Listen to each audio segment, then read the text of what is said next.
میرا نام شبانہ ہے، سب پیار سے مجھے شبو کہتے تھے۔ میں سانولے رنگ کی تھی۔ مجھے شروع سے ہی جینز پہننے کا بہت شوق تھا۔ میں آزاد خیال اور ماڈرن قسم کی لڑکی تھی، مگر میری یہ خواہش میرے گلے کا طوق بن گئی تھی۔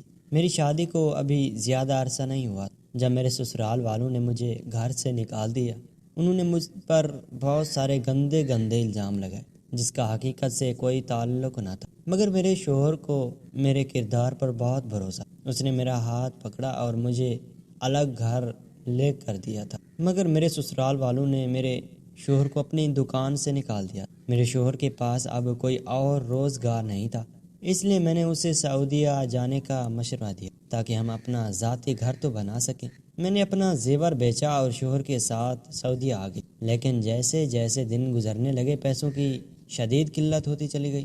میں نے ارد گرد کچھ عورتوں سے مشورہ کیا تو ایک عورت نے ایک بتایا کہ ایک عربی کے گھر ملازمہ کی ضرورت، کام بھی زیادہ نہیں ہوگا، بس کپڑے دھلائی کرنا ہوں گے۔ میں یہ سن کر تھوڑی حیران ہوئی، پتہ نہیں کیوں میرے ذہن میں کچھ عجیب سے خیال آنے لگے تھے، کیونکہ عربی کے گھر میں اور بھی ملازمائیں کام کرتی ہیں، لیکن عربی کو مستقل ایک ملازمہ کی ضرورت ہے جو عربی کی دیکھ بھال کر سکے۔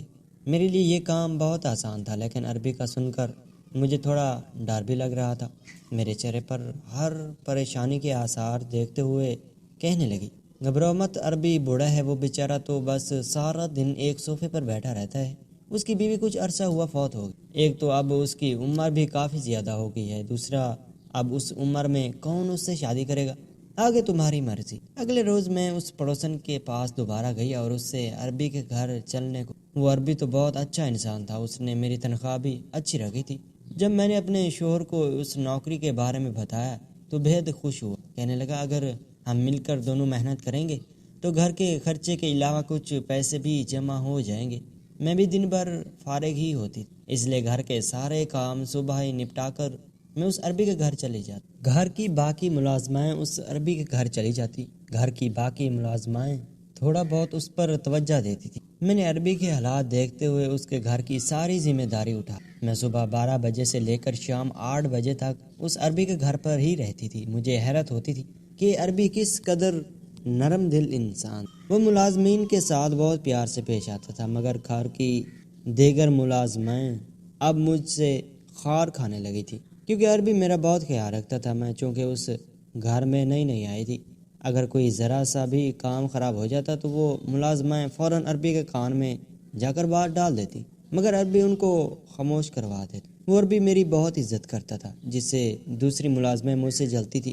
ایک رات کو جب میں گھر جانے لگی تو کہنے لگا کہ 1 منٹ رکو، پھر اس نے اپنی جیب سے بٹوا نکالا اور مجھے ڈھیر سارے پیسے پکڑا دیے۔ یہ دیکھ کر میں حیران سی رہ گئی تھی، حالانکہ اس نے میری تنخواہ بہت اچھی رکھی تھی۔ میں نے ایک نظر عربی کی طرف دیکھا تھا، میری آنکھوں میں حیرانگی تھی۔ کہنے لگا یہ رکھ لو، تمہارے کام آئیں گے۔ میں نے کہا نہیں، آپ نے جو تنخواہ طے کی ہے وہ بھی کافی ہے۔ میری بات سن کر وہ ہلکا سا مسکرایا، کہنے لگا میں اپنی خوشی سے دے رہا ہوں، یہ رکھ لو۔ میں نے وہ پیسے پکڑ کر اپنے پرس میں رکھ لیے تھے۔ میں پھر جانے لگی۔ جیسے ہی میں دروازے تک پہنچی تو مجھے کہنے لگا بات سنو۔ میں نے کہا جی کہیے۔ وہ کہنے لگا تم یہ بات کسی کے سامنے مت کرنا، بلکہ اس بات کا ذکر دوسرے ملازمین سے مت کرنا، اور کسی کو بتانا بھی مت کہ میں نے تمہاری مالی مدد بھی کرتا رہا۔ کچھ دیر تو میں اس کی بات سن کر سوچ میں پڑ گئی تھی، پھر میں نے اس بات میں سر ہلا دیا اور وہ آہستہ آہستہ چلتا ہوا کمرے سے چلا گیا۔ لیکن نہ جانے کیوں اس رات میں بڑی بے چین سی رہی تھی، ایک تو عربی کا مجھے پیار سے دیکھنا اور دوسرا اس بات کا دیگر ملازموں سے ہٹ کر میرا خیال رکھنا۔ یہ دونوں باتیں ہی میرے اندر کھائے جا رہی تھی۔ پھر میں نے کہا کہ شاید عربی سمجھتا ہوگا کہ دوسری ملازم اپنا کام خوش اسلوبی سے نہیں کرتے، اور میری محنت اور خلوص کو دیکھتے ہوئے عربی نے یہ سب کیا ہوگا۔ لیکن کچھ دن بعد میری حیرت کی انتہا نہ رہی جب کچھ دن بعد عربی نے پھر مجھے بھاری رقم پکڑوا دی تھی۔ اب کی بار میرا ماتھا بہت بھاری ہو گیا تھا۔ رہی جب دوسری بار عربی نے مجھے پیسے دیے، اس بار تو میرے دل شک و شبہات آنے لگے تھے۔ آخر عربی میرے ساتھ اتنی مہربانی کیوں کر رہا تھا؟ ایک دن اس عربی کی طبیعت بہت ناساز تھی۔ میں نے عربی کی اسسٹنٹ کو کہا کہ انہیں جلدی سے ڈاکٹر کے پاس لے چلو۔ میں نے عربی کو سنبھالا اور گاڑی میں بٹھا دیا۔ میں اور عربی کا ڈرائیور ہم دونوں عربی کو لے کر ہسپتال پہنچ گئے۔ عربی کا فوراً سے ٹریٹمنٹ شروع ہو گیا تھا۔ اس کو سیریس ہارٹ اٹیک آیا تھا۔ میرے تو پسینے چھوٹنے لگے تھے کیونکہ مجھے ڈر لگ رہا تھا کہ اگر عربی کو کچھ ہو جاتا تو مجھے اس نوکری سے ہاتھ دھونا پڑ جائے گا، اور پھر کیا پتہ دوبارہ ایسی نوکری ملے یا نہ ملے، پھر میں کیسے اپنا گزارا کروں گی۔ یہی سوچ کر میرا برا حال ہو رہا تھا۔ میں ہسپتال کے باہر بیٹھی دل ہی دل میں دعائیں مانگ رہی تھی۔ کافی دیر بعد ڈاکٹر کمرے سے باہر نکلے تو ایک ڈاکٹر کہنے لگے، بیگم صاحبہ، آپ کے شوہر کو سیریس ہارٹ اٹیک آیا ہے۔ میں شرمندہ سی ہو گئی تھی۔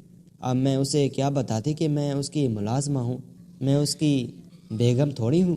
ابھی میں کچھ کہنے ہی والی تھی، وہ ڈاکٹر کہنے لگا، خیر گھبرانے کی کوئی بات نہیں، اللہ نے کرم کیا، اب ان کی حالت کافی بہتر ہے۔ میں جلدی سے عربی کے وارڈ میں آ گئی اور پاس بیٹھ گئی۔ عربی اگرچہ بوڑھا تھا مگر اس کی باتیں بہت احساس مند تھی۔ میرے پاس بیٹھتے ہی کہنے لگا کہ آپ ابھی تک یہاں بیٹھی ہیں، رات تو کافی ہو گئی ہے۔ میں نے کہا کوئی بات نہیں، میں نے اپنے شوہر کو فون کر کے سب بتا دیا تھا۔ وہ میرا شکریہ ادا کرنے لگا۔ پھر ایک دم ہی اس نے بات بدلی اور کہنے لگا کہ آپ اپنے شوہر سے کہہ دیں کہ ایک رات کے لیے آپ کو یہیں رہنے دیں، کیونکہ میری طبیعت ٹھیک نہیں ہے، رات بھر میں کیسے اکیلا رہوں گا۔ میں نے کہا ٹھیک ہے، میں اپنے شوہر سے پوچھ لیتی ہوں۔ میں نے موبائل نکالا اور اپنے شوہر سے کہا تو وہ کہنے لگا کہ ٹھیک ہے، تم آج کی رات رک جاؤ، میں کھانے پینے کا خود بندوبست کر لوں گا۔